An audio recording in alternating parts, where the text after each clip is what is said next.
Alors bonjour à tous, bienvenue sur la chaîne d'OceanGate. Aujourd'hui j'ai réceptionné une vieille planche d'occasion et dessus il y a un petit bug au niveau des dérives et des ailerons, donc je me suis dit c'est l'occasion d'en parler, des dérives et des ailerons, comment ça fonctionne. Donc en fait ce qui s'est passé sur cette planche que je viens de récupérer, celui qui est à l'arrière, qu'on appelle plutôt l'aileron, dont la fonction c'est de faire que la planche va droit, c'est sa fonction numéro 1. Sur les côtés, on a ce qu'on appelle plutôt les dérives, et là elles ont été montées à l'envers. C'est-à-dire que le côté plat il est vers l'extérieur et le côté bombé à l'intérieur, donc c'est pas dans le bon sens. Mais c'est l'occasion d'en parler, comment ça fonctionne. Je vous rappelle donc à l'origine, on a plutôt un seul aileron, si on remonte dans le temps, et puis si on va sur les autres activités comme windsurf et autres.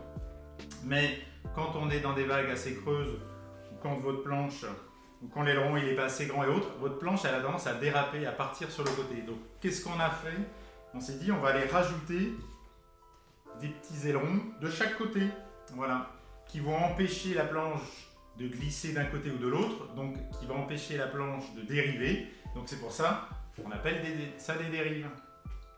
Alors pourquoi il y a un côté plat et il y a un côté bombé? Je vous rappelle que là c'est monté à l'arrière. Quand l'eau va arriver ici, au niveau de l'écoulement, c'est comme dans l'air, c'est comme je dirais un écoulement classique. Il va falloir que l'eau qui arrive ici, si on prend l'exemple d'une goutte d'eau, elle se retrouve ici au même moment. Voilà, parce que la nature a horreur du vide, donc il ne peut pas y avoir d'espace. Alors qu'est-ce qui va se passer? C'est que la goutte d'eau, la partie qui va passer là, qui est plate, elle va aller à une certaine vitesse, mais celle qui va passer de l'autre côté, vu que c'est bombé, elle va avoir plus de chemin à parcourir. Donc il va falloir qu'elle accélère pour se retrouver au même moment avec sa copine de l'autre côté. Donc en accélérant, je ne vais pas rentrer trop dans le détail, mais bon, ça va augmenter ce qu'on appelle la pression dynamique, ça va faire diminuer la pression statique, et en fait ça va créer une force qui va être perpendiculaire au profil là. Ça va créer une force, donc de la partie on dirait plate vers la partie bombée, une force perpendiculaire.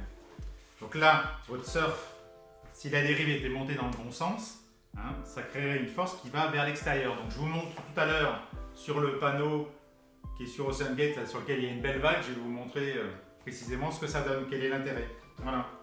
Donc montez bien vos ailerons dans le bon sens, parce que ça a une vraie utilité. Voilà. Donc à tout de suite sur le panneau. En attendant, n'oubliez pas de vous abonner à la chaîne, de liker, de poser vos questions dans les commentaires, ou de passer à OceanGate pour en discuter. Bon, vous avez vu là, c'est un collector, vieille planche Bic avec les systèmes d'ailerons. Donc celle-là, elle date, mais bon, c'est sympa. Voilà, pour un gamin qui commence. Allez, à tout de suite sur le panneau. Bon alors, bienvenue chez OceanGate. Pour ceux qui connaissent, c'est le panneau qui est juste devant. Alors ce qu'on voit sur la photo, quand on est dans une vague qui est creuse, ici, donc pour que le surfeur il reste collé à la vague et qu'il n'a pas tendance à déraper, la dérive qui est ici, donc vous vous rappelez, la partie plate est vers l'intérieur, et la partie bombée vers l'extérieur.